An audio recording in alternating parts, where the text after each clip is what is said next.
Finnur, ég skal nú lofa þér, ég ætla ekki að halda þér eins lengi viðtali. Hvað varst í 3 klukkutíma í þessu viðtali? Mikið af spurningum eitthvað kjaftaði. Vá maður, eitthvað hægt að teygja lopan. Eitthvað.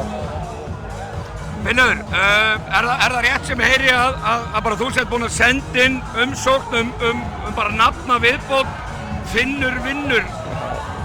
Nei, þetta bara skemmtilegt maður. Ég meina, hlýtur þetta ekki, þú náttúrulega vannst nokkur góð afrek, varst alltaf með mjög sterkt lið í höndunum hjá KR, en að lendi þessum áföllum og missa Eikóks út að núna, hlýtur þetta ekki að fara á stallmiðinu mestu afrekum? Jú, klálega, og bara frábært og það er nefnilega í sig, þú veist, það eru bara frábært lið sem vinna. Það skiptir enga máli hvaða lið vinnur, þú veist, það er alltaf frábært lið og við erum með rosalega velmanna lið þóttu við mist menn út og menn sem bara biði eftir að fá að taka starra hlutverk og það var stórkostlegt. En ég hef líka bara stórkostleg sería við Grindavík sem er búin að vera ótrúlegur svona hafa verið með ótrúlega frammistöðu fyrir heilt samfélag og hvernig maður hefur séð hvernig þetta Grindavíkurlið kalla kvennaliðin hafa staðið sig sem svona leiðarljós og birta í lífi Grindvíkinga er yndislegt að sjá og mér langar rosalega bara því að ég veit hvaðan þú ert að mér bara Grindvíkingar hefur verið ótrúlega stoltir af þessum hóp af þessu fólki sem er staðið í kringum þetta að just, mín áföllu það en að vera ekki heima hjá sér að fara í gegnum þetta allt og tala ekki þessu og hugsa áðan sko í dag bara þú veist að allir þessi krakkar sem er að koma í gegnum COVID-draslið og fá svo þetta í fangi líka að enn og aftur er bara íþróttirnar að sýna hversu mikið þau geta gert fyrir samfélag og auðvitað fúlt að tapbolta en þvílík frammistaða sem að konungsliðið Grindavíkur er búin að sýna ekki bara fyrir Grindvíkingar heldur bara okkur öll og sýna bara hvað íþróttirnar er frábærar. En þú einmitt segir það, eins og þú veist, ég er úr Grindavík og ég þarf ekkert að leyna því. Nei. Og ég var nú í stúkunni í þetta fyrri hálfleik. Og ég einhvern veginn og eftir atburði dagsins, eldgos og maður bara, já þetta er einhvern veginn bara skrifað í skýin að Grindavík á að vera Íslandsmeistari í kvöld. Og einhvern veginn hafði ég á tilfinningunni og þið missið Eikóks, ég hafði á tilfinningunni að við værum, að Grindavík væri bara alltaf að fara að ná þessu, yfir höndinni, en þið svöruðu alltaf. Á hverju vinnið henni leik í kvöld? Bara þrautsögnu bara held ég og við erum bara búin að vera að díla við margt. Mér finnst við hafa verið betri eða liðið í seríunni.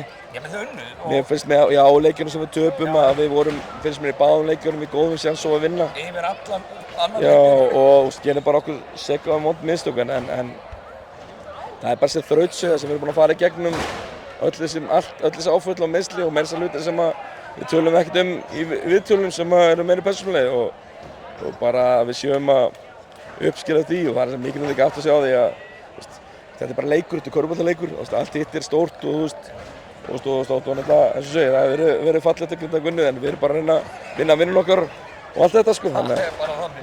En hlýtur þú ekki að fá dálítið hrós, þú væntanlega setur saman ykkar roster átt í því, en að fáið hann Magnús, þannig að hann er MVP nr. 2 er held ég Kitty Fröndi Páls, hann var frábær í kvöld. Stórkosti, ég er búinn að reyna að ná honum núna 3 ár held ég og ég kynntist honum vel yngri landsliðnum og veit upp hvað hann býður. Já, þú vissi nákvæmlega hvað varst að fara. Já, og bara gæði sem að sem ég þykir vænt og það er heldur sér stórt í þessu. Það er mikil samkennd innan hópsins, þykir vænt hvern annan og maður finnur það og þótt að sumir kannski hafa ekki náð að sýna sitt besta andlit alltaf ekki skora flest stigin eða gert eitthvað annað sem einhverjir aðri leikmenn í þeirra stöðum var að gera þá einhvern veginn alltaf hafa allir komið með einhver moment og chippað inn í þetta. Já, og þú væntanlega vonar að Kitty fari bara beint út til Evrópu í einhverja Evrópukefni, í atvinnumennsku í Evrópu. Ég held að Kitty þurfi nú bara að fara heim og hugsa litla barnið sitt og beila konu sinni út og taka smá þar eins og ég þarf að gera. En þetta er En byrju, þú ert að klára þetta hvað, 4. ár? Og hvað, heldur áfram væntanlega? Já, ég 1 ár eftir og held áfram með þig og svo fyrir við að skoða þetta bara skoðum þetta að þau framlega stundu hvernig framhaldið er. Og ef ég þekki rétt, þú ætlar þig bara allt áfram að vinna? Já, við stígum aldrei á gólfið, við viljum meira og segja, við unnum núna, töpum fyrir að unnum árið áður, að bara reyna að halda áfram og vera í þessari stöðu að geta unnum með leið sem getur unnið. Stundum tekst það, stundum ekki, en við séum alltaf að gera heiðarlega tilraun. Leif mér að taka utan til hamingju með þetta. Takk fyrir. Frábært. Herðu.